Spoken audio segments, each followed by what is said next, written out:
Want help to grow your business? Download BRiN, the world's first business advisor in your pocket. To find out more, visit BRiN.ai or search the App Store today.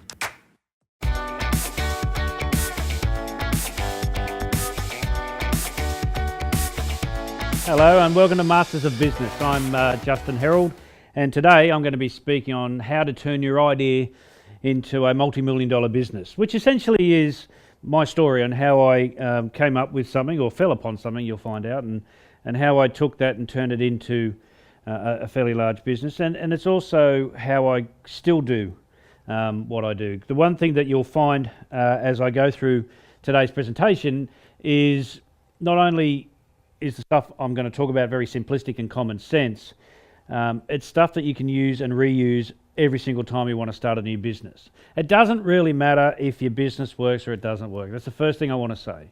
The reason most people never succeed is because they never start. So what we've got to start understanding as human beings is we need to have the ability to fail, to let ourselves fail. It's not failure. See, success leaves clues. It's like the old Hansel and Gretel little story when we were younger. They left breadcrumbs, and your success and your journey will leave breadcrumbs.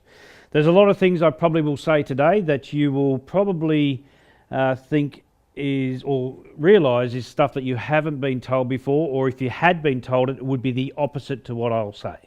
I'm only going to talk about how I did what I did. No theories from other people, no wish list of stuff, just stuff that works. There's some stuff I don't agree with, you'll get to know. Stuff like work-life balance.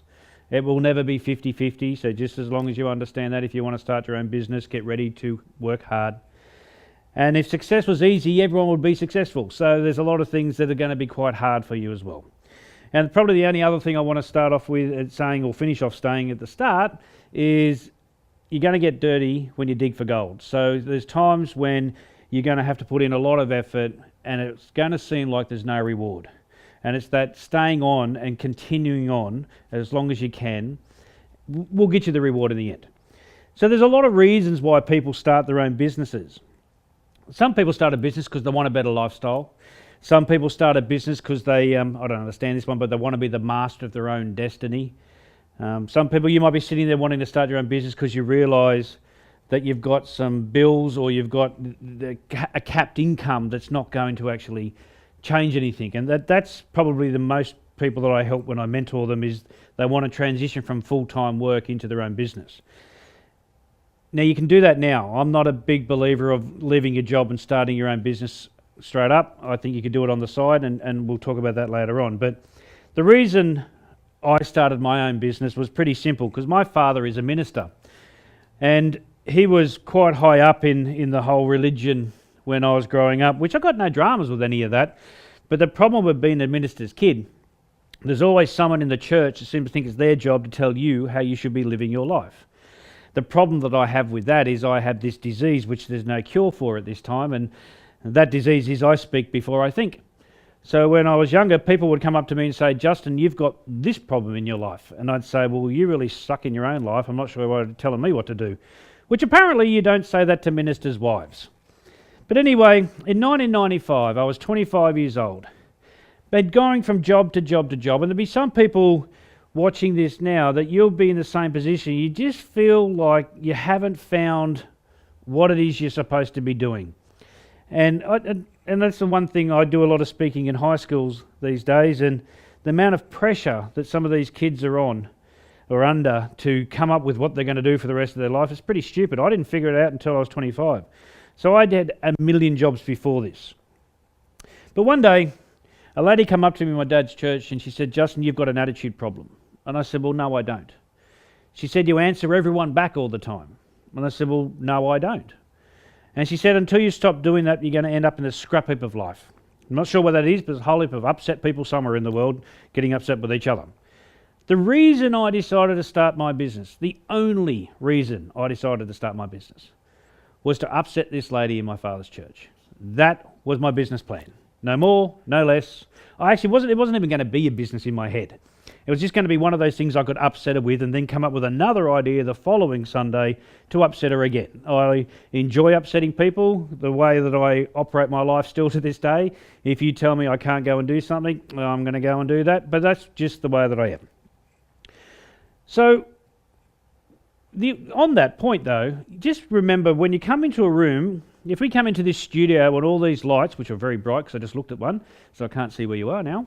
If all these lights were on, the only way that we can solve that problem is to find the switch and flick the switch.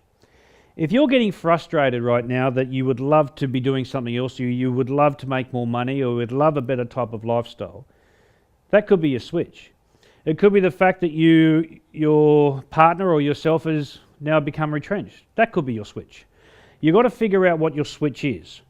Most of the time, your switch will be a physical thing, not a feeling. It won't be, I'd love to become wealthy one day. It won't be that.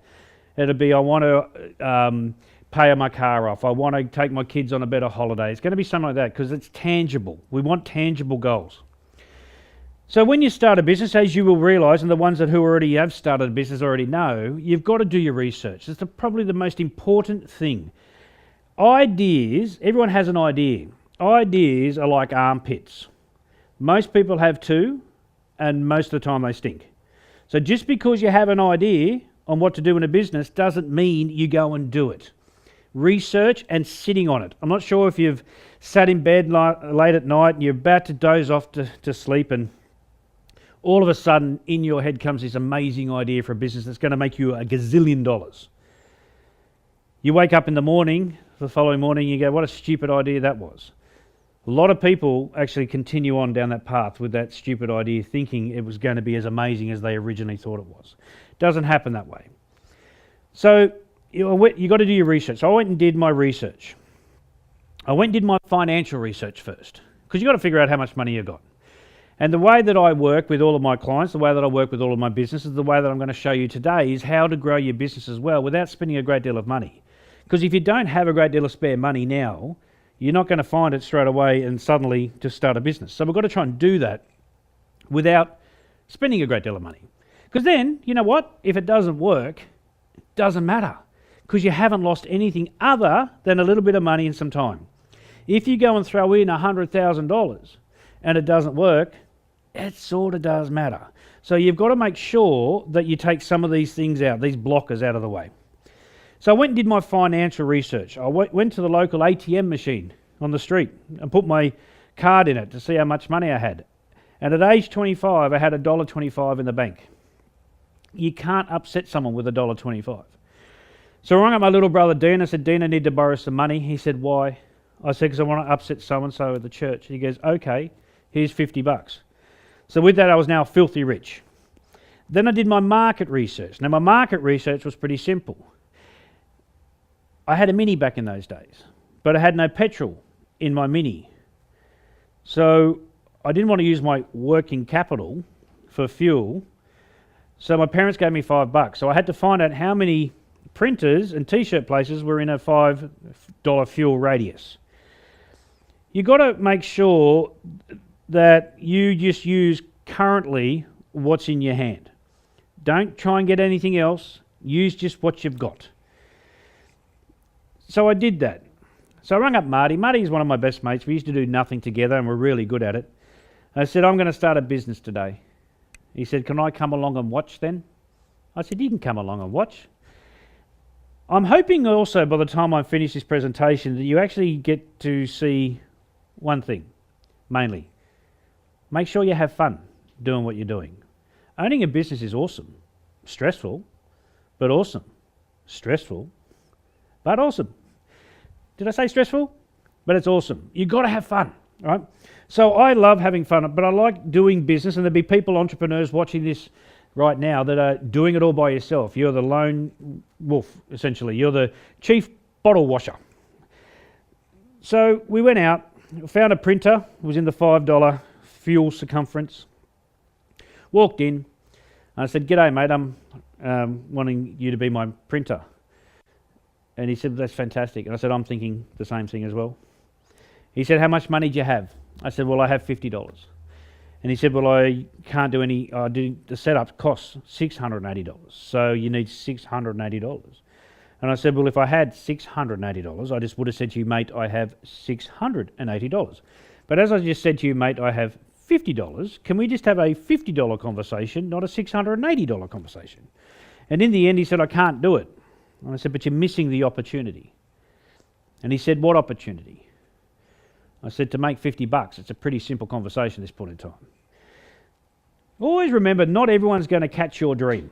It's your job as a business person, as a potential business person, as a potential entrepreneur. It's your job to sell people into your dream. Just because you've got a great idea doesn't mean other people are going to think it is that as well. So I never assume that other people are just going to jump on board and back me and get behind my businesses. Even to this day, I still don't assume that. It's my job to try and incite that excitement within them. In the end, he said, I'll do it. But to continue enjoying this presentation, download BRiN, the world's first business advisor in your pocket. To find out more, visit BRiN.ai or search the App Store today.